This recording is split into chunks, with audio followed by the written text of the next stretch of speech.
पुण्यात्माओं, इस अमर कथा में अरुचि ना करना है। असंख्य युगों के बाद तुम्हारा बिल्ली के बागों छीका टूटा है, ये इसको छक छक कर खा लो और कल्याण करा लो। गुरु बिन माला फेरते, गुरु बिन देते दान, गुरु बिन दोनों निष्फल हैं, जय पूछो वेद पुराण। अब जैसे द्रौपदी ने एक अंधे महात्मा को एक कपड़ा दिया था 9 इंच बाई 3 फुट 4 फुट, एक छोटे सी टुकड़ा अपनी साड़ी से पाड़ कर, वैसे उसको दान करने में सारी साड़ी उसकी खराब हो गई थी, लेकिन महात्मा को केवल एक इतना साइज मिला था। और वो स्वयं परमात्मा थे, क्योंकि ये अपनी आत्मा के साथ फिरते हैं और पहले आने वाले किसी संकट से बचाने के लिए पहले लीला करते हैं। भले ही उन्होंने नाम नहीं ले रखा था, फिर भी दान जो सुपात्र को दे दिया जाता है, कोई अच्छे साधु संत को, उसका भी फल मिलता है, लेकिन मोक्ष नहीं हो सकता उससे। तो छोटे मोटे संकट निवारण भी परम संत से ही होते हैं, वो परमात्मा स्वयं ही लीला करता है संत की। इसलिए साधु संतों की आज तक महिमा बनी रही। वो स्वयं कर जाता था 2-4 जगह, और फिर सब किन्ना टूक में ले जाते जो लाल कपड़े पहन के फिरते थे कि साधु एक जैसे ही होंगे, क्योंकि वो भी साधु भी तो उसी की आत्मा है भगवान की, जो उनके लिए तड़फ रहे, लेकिन रास्ता मिल नहीं रहा, बताते हैं तो वो मान नहीं रहे, तो बच्चे हैं उसके। तो सभी के लिए परमात्मा समदृष्टि है, सभी का लाभ, सबके दुखों से बचाने की चेष्टा करता है। तो ऐसे ही द्रौपदी ने एक कपड़ा दिया था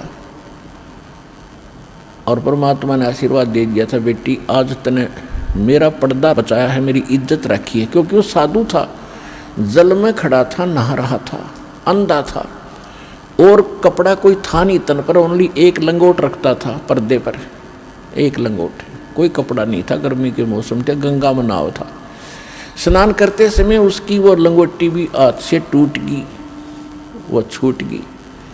वो निवस्त्र नंगा खड़ा था दरिया में, और उससे थोड़ी सी दूरी पर जिधर से जल आ रहा था, ऊपर की साइड में एक जनाना घाट बना हुआ था बहनों के नहाने का। और राजा द्रुपद ने वो जनाना घाट दरिया पर, गंगा पर बनवा रखा था। अपनी नगरी से थोड़ी सी दूरी पर वह बह रही थी गंगा। वहाँ पर द्रौपदी, उस राजा द्रुपद की लड़की, रोज स्नान करने जाती थी अपनी सैकड़ों सहेलियों के साथ। जब, और वो पुण्यात्मा थी, जब उसने देखा साधु संत महात्मा स्नान कर रहा है, तो उसने सोचा कि महात्मा से बात करेंगे सुबह सुबह, बड़े सौभाग्य हमारा, संत के दर्शन हुए। कहते हैं साधु दर्शन राम का मुख पर बसे सुहाग, और दर्श उन्हीं को होत है जिनके पूर्ण भाग। साधु दर्शन राम का साहिब आवे याद, और लेखे में वही समय बाकी का समय बर्बाद। फिर उसने सोचा कि संत नहा रहे हैं, मैं भी नहा लेती हूँ, फिर स्वच्छ होकर बात करेंगे। वो स्नान करके आधा घंटा में बाहर आई घाट से, क्या देखा कि महात्मा तो फिर भी जल में ही खड़े हैं। वो बाहर इसलिए नहीं आए कि मैं अंधा हूँ और निवस्त्र हो गया, नंगा, और लड़कियाँ की आवाज़ सुनने लगी। तो पहले इतने पानी में था और गहरे में चला गया, इतने में कि कहीं बहन बेटियों के सामने मैं निवस्त्र नजर ना आऊँ, शर्म का मारे।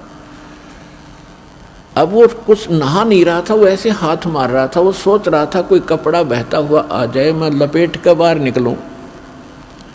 द्रौपदी ने देखा आधा घंटा हो गया, संत नहा नहीं रहा, कुछ खोज रहा है। फिर उसने देखा अपने ध्यान से कि महात्मा तो निवस्त्र है, ये वस्त्र बिना आवेगा नहीं, बाहर कोई वस्त्र पटड़ी पर है नहीं, ये सारा दिन खड़ा रहेगा, रात को निकलेगा, गल जाएगा भूखा प्यासा। तो लड़की ने आओ देखा ना ताओ अपनी साड़ी पाड़ी।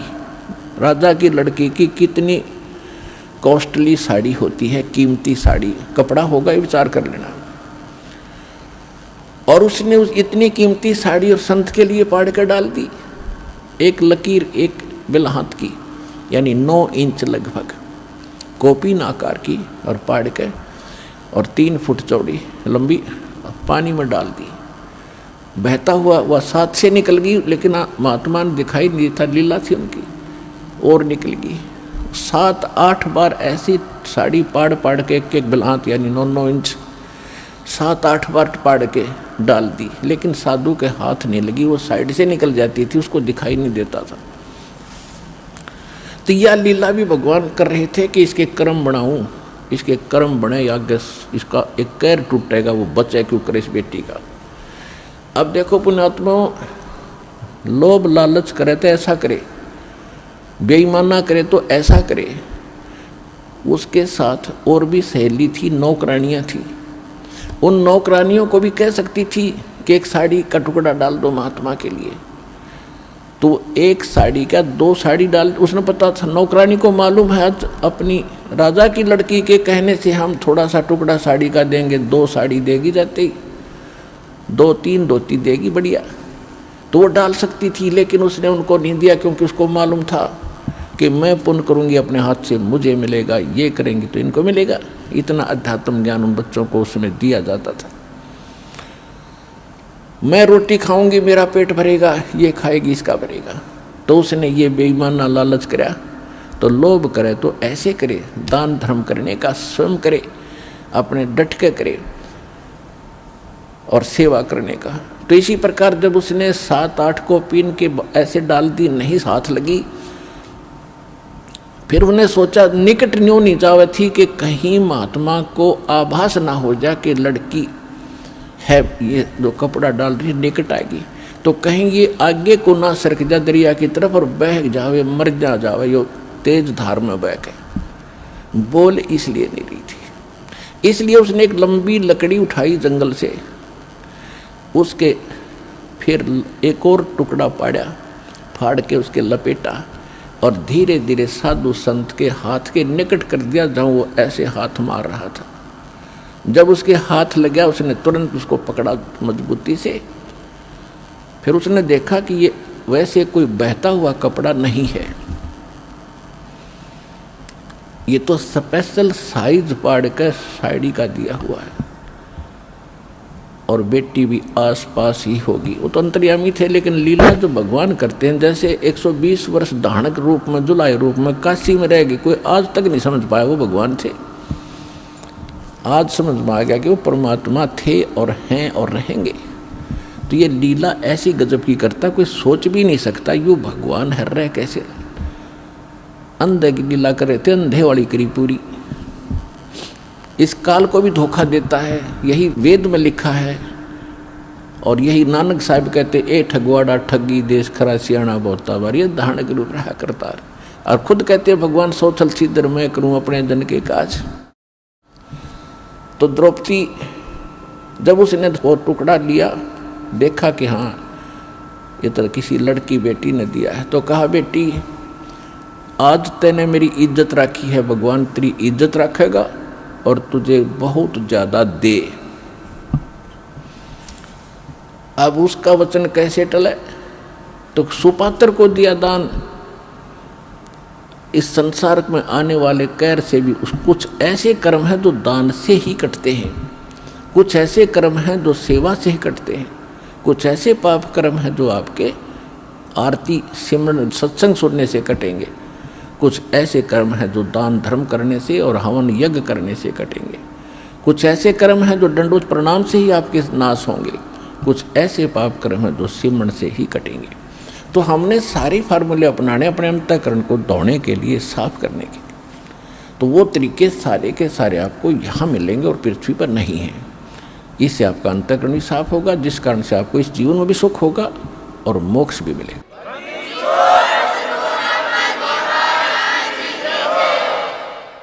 अब द्रौपदी का विवाह हो गया अर्जुन से, और पांडव हार गए जुए में, और द्रौपदी को नंगा करने का प्रकरण आपने खूब सुना।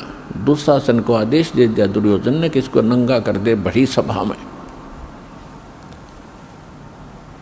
और इसका चीर उतार दे, हम अंधे हैं। द्रौपदी ने एक कुवचन कहा था, जिसमें राजा युधिष्ठिर ने एक शीश महल बनाया था शीशे का, और दुर्योधन को न्योता दिया था भोजन के लिए। ये गया तो इसकी टक्कर लगी शीशे में, दिखा कौन, यूं गिर गया। द्रौपदी आई थी पानी लेकर के सिर पे मटका भर के, और हंसती हुई कहने लगी कि अंधों की संतान अंधी ही होती है। उसने एज ए भाभी अपने देवर को एक मजाक कर दिया और कहते हैं दुर्योधन दुष्ट आत्मा था, उसका इतना दुख मान गया कि इसको सबक सिखाऊंगा कि इसने कैसे कह दिया मेरे साथ ऐसा मजाक, अभद्र मजाक किया है। अपने आत्माओं परमात्मा कहते हैं साधु सोना और सजन, संत भगत सोना और सजन पुरुष टूट जोड़े 100 बार, और दुर्जन और पाका कलश एक के धक दरार। जैसे मटका होता है पका हुआ, उसको थोड़ा सा झटका लग गया, उसमें दरार आ जाएगी, क्रैक हो गया, वो दोबारा नहीं मिल सकता, 100 प्रयत्न कर लो, अलग ही पहचान रहेगी।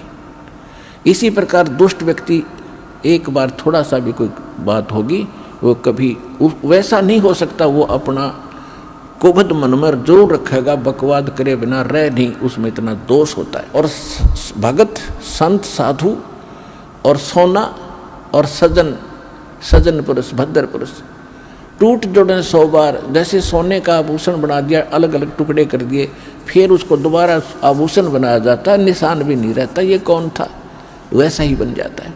ऐसे साधु संत कभी कवासुनी हो जाती है तो मन में दोष नहीं रखते, ईर्षा नहीं रखते, उसको बदले की भावना नहीं रखते, और फिर मिलते हैं तो वैसे ही हो जाते हैं जैसे कभी कुछ हुआ ही नहीं।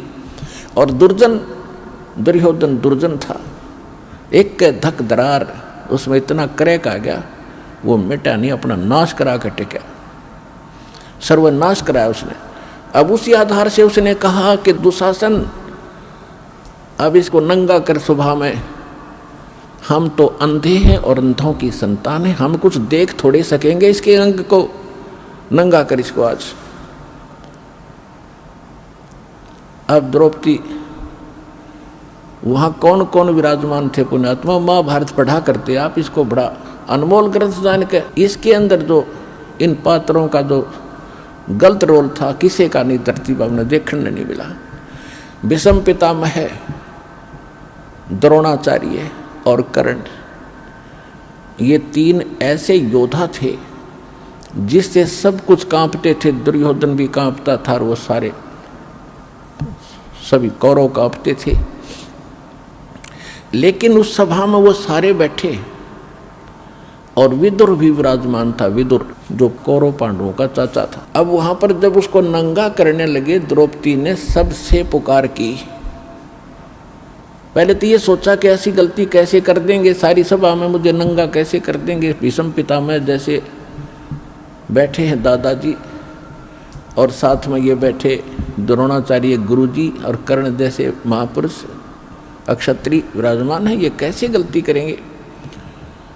तो जब सबकी तरफ देखा, दुशासन ने उसका पल्ला पकड़ दिया नंगा करने के लिए। किसी ने भी यूं नहीं कहा तुम क्या कर रहे हो मूर्खो, ये क्या कर रहे हो, कैसा जुल्म कर रहे हो। अपने पति 5 पांडवों की तरफ देखा, क्योंकि वो हार चुके थे, वो बंध चुके थे, नीची गर्दन कर ली। अब द्रौपदी ने देखा कि तो सब फेल हो गए, तो जिसको तू आसरा मान बैठी थी, जिनको सहारा मान रही थी, ये तेरी मदद हेल्प करेंगे, तो ये तो फ्यूज हो गए सारे। तो यहाँ परमात्मा ने कहा कि उस समर्थ की रीढ़ छुपाई कुल कुटुंब तेराता। अब इन संसारिक लोगों से तू अपनी कल्याण चाहता है, इनसे मदद मांग रहा है, ये मदद नहीं कर सकेंगे। समय आने पर भगवान ही मदद करेगा। और वो कैसे करेगा, यदि तूने उसके अनुकूल कोई ऐसा कर्म किया होगा तो करेगा। अब उस समय उस सभा में एक व्यक्ति था जिसको हम पंचायती कह सकते हैं और एक धर्मपुत्र कह सकते हैं, विदुर। विदुर ने खड़ा होकर कहा कि रे भले आदमियों, तुम क्या करने जा रहे हो, कुछ दुर्योधन अकल से काम ले। बाहर के लोग तुम्हें क्या कहेंगे, अपनी इज्जत अपने हाथों उतार रहे हो। तुम एक ही दादा की संतान हो, तुम अलग अलग नहीं हो। विदुर कहे ये बंधु तुम्हारा, ये पांडव भी तो आपके ही चचेरे भाई हैं। विदुर कहे ये बंधु थारा, एक कुल एक परिवारा, और तुम ये ऐसा जुल्म ना करो, अपनी इज्जत आप ही उतार रहे हो।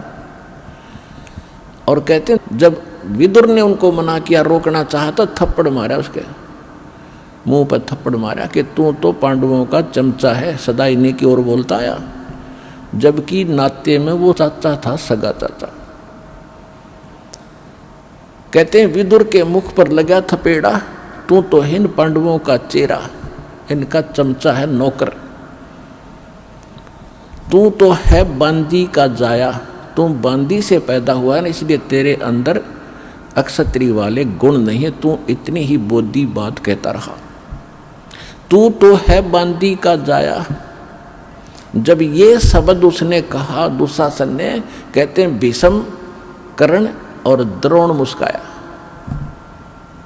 अकल देखो उन महापुरुषों की, पंचायत में बैठे हैं और एक लड़का अपने चाचा का थप्पड़ मार रहा है और उसको अपशब्द कह रहा है, और वहां वह बैठे मौजूद व्यक्ति हंस रहे हैं, मुस्कुराए वो, जबकि उन्होंने खड़ा होकर कहना चाहिए था, निकम्मे खबरदार, देते ने अपने चाचा का हाथ लगा दिया, सारी नैतिकता नाश कर दी तूने। और वो इसके विपरीत उन्होंने ना कुछ टोका टाकी की, ना ये कहा तू ऐसा ना करो, बल्कि ये शब्द सुन के कि तू तो है बांदी का जाया। भीष्म, कर्ण और द्रोणाचार्य गुरु कहते मुस्काए, हंसे। और वहाँ एक था भक्त, एक था पंचायती। उस सभा में पंचायती के एक लक्षण और गुण होते हैं, सच्ची बात कहे, मुंह पे कहे, और उसकी नहीं चले तो उठ कर चला जाना चाहिए, वहाँ बैठा नहीं रहना चाहिए उस सभा। तो विदुर वहाँ से उठ कर आ गया, वहाँ रहा नहीं। या तो भीष्म, द्रोणाचार्य और कर्ण ने उनका विरोध करना चाहिए था, नहीं मानते तो सभा त्याग देनी चाहिए थी। वहाँ बैठे किस लिए थे? वो बुद्धिहीन, उस द्रौपदी को नंगा देखने के लिए बैठे थे वो दुष्ट व्यक्ति। और किस लिए बैठे थे? अब कहते हैं बंधे से बंधा मिले और छोटे कौन उपाय, कर बंदगी निर्बंध की वो पल में दे छुड़ाए। अब दुर्योधन के मलिन अन्न को खाकर भीष्म पितामह, द्रोणाचार्य और कर्ण वो दूषित मन के हो गए थे, वो बंद गए उसके लोक लाज में, किसका टुकड़ा खाते हम कैसे बोलेंगे। और विदुर ने खड़ा होकर कह दिया, और उधर से पांडव बंद गए कि हम हार चुके हैं, द्रौपदी को हम बोल नहीं सकते, वो भी बंधन में बंध गए, मर्यादा में। पुण्यात्मा, जब यह जीव इन संसारिक लोगों से अपना आस्था हटा लेगा, एक उदाहरण समझ लेना यहाँ पर, जब तक आप किसी राजनेता या अन्य किसी अपने धनी रिश्तेदार से आशा रखते हो अपने किसी वस्तु की, भगवान साथ कम देगा। जब आप उनसे हटकर केवल एक परमात्मा में आस्था रखकर सच्चे दिल से पुकारोगे तो पता नहीं क्या कर दे एक पल में।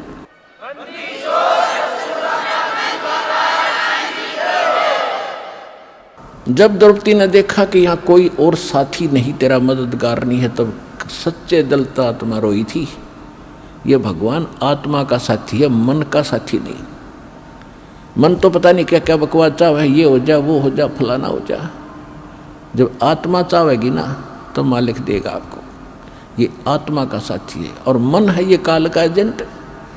जब आत्मा रोई, यहाँ की आपकी पुकार, जैसे पता नहीं कितनी बहनों के साथ बलात्कार होते हैं कहीं कहीं, और वो सभी पुकारती भी हैं अपने मदद के लिए, फिर लास्ट में भगवान को भी याद करती होंगी, लेकिन कितनों की मदद होती है? बहुत कम।